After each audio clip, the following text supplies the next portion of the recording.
नमस्कार मित्रांनो, मी उमेश. स्वागत आहे तुमचं मराठी टेक मित्र आपल्या यूट्यूब चॅनलमध्ये.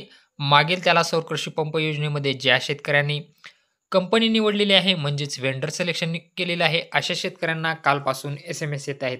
तर ते एस-एम-एस कोणाला येत आहेत आणि त्यानंतर काय करायचे आहे, यासंबंधीची माहिती आज आपण या व्हिडिओमध्ये जाणून घेण्याचा प्रयत्न करणार आहोत. त्यापूर्वी तुम्ही चॅनलवर नवीन आला असाल, तर चॅनलला सबस्क्राईब करा. तसेच बेल आयकॉनला प्रेस करायला विसरू नका.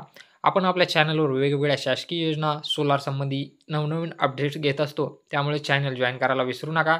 आपलं WhatsApp तसेच Telegram चॅनल हे असून त्याचीही लिंक तुम्हाला डिस्क्रिप्शन बॉक्समध्ये देण्यात आलेली आहे.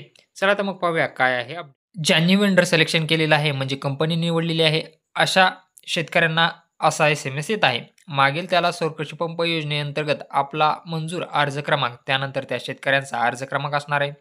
चे अनुषंगाने सूचीकृत पुरवठादार आपला सौर पंप स्थापित करणार आहेत.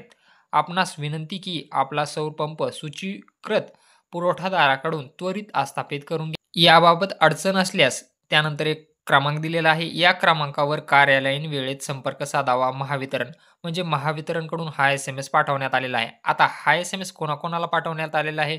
ज्यांचं व्हेंडर सिलेक्शन झालेलं आहे, वर्क ऑर्डर निघालेली आहे, अशाच शेतकऱ्यांना हा एस-एम-एस पाठवण्यात आलेला आहे आणि हा एस-एम-एस सर्वांनाच पाठवण्यात आलेला आहे. यामधील जो मोबाईल क्रमांक दिलेला आहे, तोही सर्वांना तोच पाठवण्यात आला आहे. यामध्ये त्यांनी काय करायला हवे होते, की काही अडचण असल्यास तुम्हाला व्हेंडर जे निवडलेले आहेत त्यांचा संपर्क क्रमांक द्यायला हवा होता, परंतु यांनी स्वतःचा म्हणजे महावितरणचाच नंबर देण्यात आलेला आहे आणि तोही क्रमांक लागत नाही. म्हणजे त्याच्यावर कॉल लागत नाही, स्विच ऑफ दाखवत आहे.